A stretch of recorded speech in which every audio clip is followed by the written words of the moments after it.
പോകേണ്ട ആൾ ചിലപ്പോൾ പരലോകം പ്രാപിച്ചിട്ടുണ്ടാവും.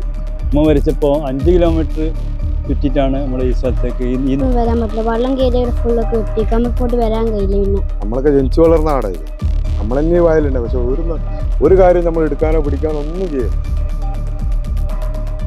വേങ്ങാട് സീഡ് ഫാം വയലുങ്കര പ്രദേശത്തെ 200ഓളം കുടുംബങ്ങൾക്ക് വേങ്ങാട് അങ്ങാടിയിൽ എളുപ്പത്തിലെത്താനുള്ള ഏക മാർഗമാണ് ഈ നടപ്പാത.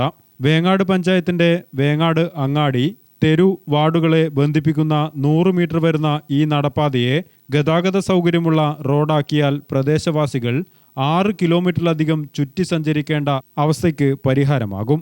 വാഹനം എത്തണമെങ്കിൽ വളരെ ദുർഘടം പിടിച്ച അവസ്ഥയിലാണ്. ഈ ഒരു ചെറിയൊരു ഇതിനു വേണ്ടി നമ്മൾ ഒത്തിരി കാലം 25-30 വർഷമായി നമ്മൾ വളരെ വിഷമിച്ചിട്ട് ഇങ്ങനെ ഇവിടെ പോകുന്നത്. വെള്ളം കയറി കഴിഞ്ഞാൽ തീരെ യാത്ര ചെയ്യാൻ പറ്റാത്ത പ്രയാസമാണ്. പിന്നെ ചുറ്റി വരണമെങ്കിൽ 6 കിലോമീറ്റർ ഓടണം. അത് വലിയ ബുദ്ധിമുട്ടാണ്. പിന്നെ വാഹനങ്ങളിലൊക്കെ ആയാലും പോയി വരാൻ വലിയ പ്രയാസമാണ്. 15 വർഷത്തിലേറെയായി നമ്മൾ മാറി വരുന്ന സർക്കാരിനെല്ലാം നിവേദനങ്ങൾ കൊടുത്ത് ഈ 2 പ്രദേശങ്ങൾ തമ്മിൽ ബന്ധിപ്പിക്കാനും 10-200 മേലെ വീടുകളും അതോടനുസരിച്ച് മറ്റുള്ള പ്രദേശങ്ങളിൽ നിന്ന് ഇതിൽ വയ്ക്കേണ്ട ഒരുപാട് യാത്രക്കാരുണ്ട്. ഊർപ്പള്ളി പ്രദേശം, പള്ളി, ഹൈസ്കൂളിലേക്ക് പോകേണ്ട കുട്ടികൾ ഇതിലേ കൂടിയാണ് കടന്നു വരുന്നത്.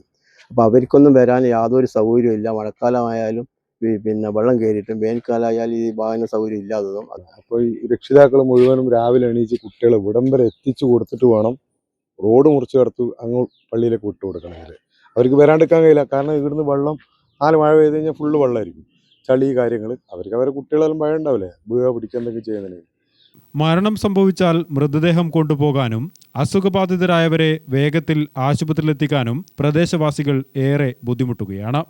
ഇപ്പം എൻ്റെ ഉമ്മാക്കും സുഖമില്ലാണ്ട് ഇതുപോലെ ഒരുപാട് അറ്റാക്ക് വരെ വന്ന സമയത്ത് ആംബുലൻസ് വീട്ടിലെത്താൻ വേണ്ടി വലിയൊരു പാടുപെട്ടിട്ടുണ്ടായിരുന്നു. നമ്മൾ ഈ പറഞ്ഞോളം 4-5 കിലോമീറ്റർ ചുറ്റി അവിടെ എത്തുമ്പോഴേക്ക് ആള് മൊത്തം ടയർഡായിട്ടുണ്ടായിരുന്നു. 2 മാസം മുന്നെയാണ് മരിച്ചത്. ഉമ്മ മരിച്ചപ്പോൾ 5 കിലോമീറ്റർ ചുറ്റിട്ടാണ് നമ്മൾ ഈ സ്ഥലത്തേക്ക് ഈ 100 മീറ്റർ കിടക്കേണ്ടത് 6 കിലോമീറ്റർ തെറ്റിനാണ് പള്ളിയിലേക്ക് വന്നത്. അതുപോലത്തെ സുഖമില്ലാത്തൊരു മോനുണ്ട്. അവന് ഇടയ്ക്കിടയ്ക്ക് ആംബുലൻസ് വരണമെങ്കിൽ ഈ 6 കിലോമീറ്റർ ഓടിയിട്ട് വേണം ആംബുലൻസ് വരേണ്ടത്. അത്രയ്ക്കും ബുദ്ധിമുട്ടിലാണ് നമ്മളിപ്പോൾ കഴിഞ്ഞു കൂടുന്നത്. കുട്ടികൾക്കാണെങ്കിൽ സ്കൂൾ മദ്രസയിൽ ഒരുപാട് കുട്ടികളുണ്ട്. അവർക്ക് പോലും ശരിയായി നടന്നു പോകാനുള്ള ഒരു സംവിധാനമില്ല. വിദ്യാർത്ഥികളും ഏറെ പ്രയാസപ്പെടുന്നുണ്ട്. കുറേ ദിവസം സ്കൂളൊന്നും വരാൻ പറ്റില്ല. വെള്ളം കയറിയ ഫുള്ളൊക്കെ കിട്ടിയേക്ക് നമുക്ക് ഇങ്ങോട്ട് വരാൻ കഴിയില്ല. പിന്നെ സൈക്കിൾ ഓടിക്കുമ്പോഴത്തേക്ക് അന്ന് വീണിട്ട് അവൻ്റെ കാലിലായിരുന്നു ഓടിച്ചു. പിന്നെ തോട്ടിലൊരിക്കൽ വീണോന്. നമ്മൾ സ്കൂൾ വണ്ടി അയ്യൂട്ട് ചുറ്റിയിട്ടാ വരത്ത്. ഇവിടെ ഇപ്പൊ വെള്ളം കയറുമ്പോ അയ്യൂട്ട് ഒരു 5 കിലോമീറ്റർ ചുറ്റിയിട്ടാ വരത്ത്. അപ്പൊ നമ്മള് അങ്ങ് പോകണം, അങ്ങ് റോഡിന്റെ അവിടെ പോകണം. ജില്ലാ പഞ്ചായത്തിന് കീഴിൽ പ്രവർത്തിക്കുന്ന സ്റ്റേറ്റ് സീഡ് ഫാമിന്റെ ഉടമസ്ഥതയിലുള്ള വയലിന് കുറുകെ 15 വർഷം മുമ്പ് നിർമ്മിച്ചതാണ് ഈ നടപ്പാത.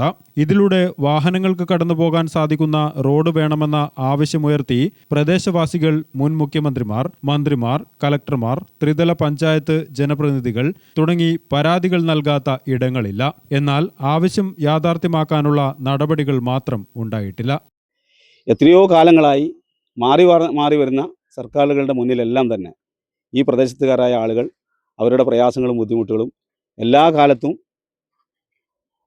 രേഖപ്പെടുത്താറുണ്ട്. അവർ എല്ലാ കാലത്തും നിവേദനമായിട്ടും നേരിട്ടും പോയിട്ടും ആളുകളെ കൂട്ടിക്കൊണ്ടുവന്നും ഒക്കെ ശ്രദ്ധയിൽപ്പെടുത്തിയിട്ടുണ്ട്. പക്ഷേ ഇന്ന് വരെ ഈ പ്രദേശത്തുള്ള ആളുകളുടെ ഈ വലിയൊരു യാത്രാ പ്രശ്നം പരിഹരിച്ച് കിട്ടിയിട്ടില്ല. കഴിഞ്ഞ പിണറായി ഗവൺമെൻറ് കാലത്ത് അദ്ദേഹത്തിന് നേരിട്ട് തന്നെ മണ്ഡലം കോൺഗ്രസ് കമ്മിറ്റിയുടെ പ്രസിഡന്റ് എന്ന നിലയിൽ ഞാനൊരു നിവേദനം നൽകിയിരുന്നു. ഇവിടുത്തെ ജനപ്രതിനിധികളൊക്കെ ആ രീതിയിൽ എല്ലാ തരത്തിൽ ഓരോരുത്തരെ കൊണ്ട് കഴിയുന്ന രീതിയിൽ എല്ലാ വിഭാഗം രാഷ്ട്രീയ പ്രവർത്തകന്മാരും പാർട്ടികളും ഒക്കെ അതാത് കാലഘട്ടങ്ങളിൽ ഇടപെട്ടിട്ടുണ്ട്. ഈ നടപ്പാതയെ റോഡാക്കി ഊർപ്പള്ളി സീഡ് ഫാം റോഡുമായി ബന്ധിപ്പിച്ചാൽ പ്രദേശത്തുകാരുടെ യാത്രാ പ്രശ്നത്തിന് പരിഹാരമാകും. നടപ്പാതയുടെ ഭാഗം കഴിഞ്ഞ് ബാക്കി വരുന്ന ഭാഗത്ത് റോഡ് നിർമ്മിക്കാൻ സ്ഥലം വിട്ടു നൽകാൻ ഉടമകൾ തയ്യാറാണ്. മേൽത്തട്ടിൽ നിന്നും പ്രദേശവാസികളുടെ ആവശ്യത്തോട് അനുകൂല നിലപാട് സ്വീകരിക്കുന്നുണ്ടെങ്കിലും സീഡ് ഫാം അധികൃതർ വിചിത്രമായ റിപ്പോർട്ട് നൽകുന്നതാണ് തിരിച്ചടിയാകുന്നതെന്നാണ് നാട്ടുകാരുടെ ആരോപണം. സ്വാഭാവികമായും നമ്മൾ പരാതി കൊടുക്കുമ്പോൾ മേലെ നിന്ന് ഇവിടെ റിപ്പോർട്ട് തേടും. ഇവിടെ നിന്ന് പോകുന്ന റിപ്പോർട്ടുകൾ ഒരിക്കലും അനുകൂലമാകാറില്ല എന്ന് മാത്രമല്ല തീർത്തും എതിരായിട്ട് തന്നെയാണ് ഇവർ റിപ്പോർട്ട് നൽകാറുള്ളത്. വഴി ഒരു ഗതാഗത യോഗ്യമാകുന്ന രീതിയിലേക്ക് വന്നാൽ മാലിന്യങ്ങൾ നിക്ഷേപിക്കപ്പെടുമെന്നും ഫാമിൻ്റെ സുരക്ഷയെ ബാധിക്കുമെന്നുള്ള ഒരു റിപ്പോർട്ടാണ്, വളരെ മോശപ്പെട്ട റിപ്പോർട്ടാണ് ഇവിടെ നിന്ന് നൽകിയത്. വളരെ വിചിത്രമായി തോന്നുകയാണ്. കാരണം എത്രയോ വർഷങ്ങളായി ഈ ഫാമിൻ്റെ സമീപത്ത് ജീവിക്കുന്ന ആളുകളിൽ നിന്നും അത്തരത്തിലുള്ള എന്തെങ്കിലും ഒരു ബുദ്ധിമുട്ടുണ്ടായതായി ഇന്ന് വരെ പേരിന് പോലും ഒരു പരാതി പോലുമില്ല. ഇവിടെ എന്തെങ്കിലും സാധനങ്ങൾ നഷ്ടപ്പെട്ടതോ അല്ലെങ്കിൽ ഇവിടെ മാലിന്യങ്ങൾ നിക്ഷേപിച്ചതോ ആയി നാട്ടുകാരെക്കുറിച്ച് അത്തരത്തിലുള്ള ഒരു പരാതിയും ഇല്ലാതിരിക്കെ ജനങ്ങളെ മുഴുവൻ അപമാനിക്കുന്ന തരത്തിൽ ക്യാമറ ഉൾപ്പെടെ ഇവിടെ സ്ഥാപിക്കപ്പെട്ടിട്ടുള്ള സ്ഥിതിക്ക് അത്തരത്തിലുള്ള ഒരു പരാതിയും ഇല്ലാത്ത സ്ഥിതിക്ക് ഈ പ്രദേശത്തുകാരെ മുഴുവൻ അവമാനിക്കുകയാണ് ഈ ഫാമിൻ്റെ ഉദ്യോഗസ്ഥന്മാർ ചെയ്തതെന്ന് പറയാതിരിക്കാൻ നിർവാഹമില്ല. ഏറ്റവും ഒടുവിൽ കൃഷിമന്ത്രി ടി സിദ്ദിഖിന് നൽകിയ നിവേദനത്തിലെങ്കിലും അനുകൂല നടപടിയുണ്ടാകുമെന്ന പ്രതീക്ഷയിലാണ് നാട്ടുകാർ. എന്തൊക്കെ സാങ്കേതികത്വങ്ങളും നൂലാമാലകളും ഉണ്ടായാലും അതെല്ലാം പരിഹരിച്ച് ഇവിടുത്തുകാരുടെ ഗതാഗത യോഗ്യമായ ഒരു റോഡെന്ന ആവശ്യം ഇനിയെങ്കിലും പരിഹരിക്കപ്പെടേണ്ടതാണ്. ക്യാമറമാൻ രാഹുൽ രാമകൃഷ്ണനോടൊപ്പം സൂര്യനാവള്ളൂർ, ഗ്രാമിക ന്യൂസ്, കൂത്തുപറമ്പ്.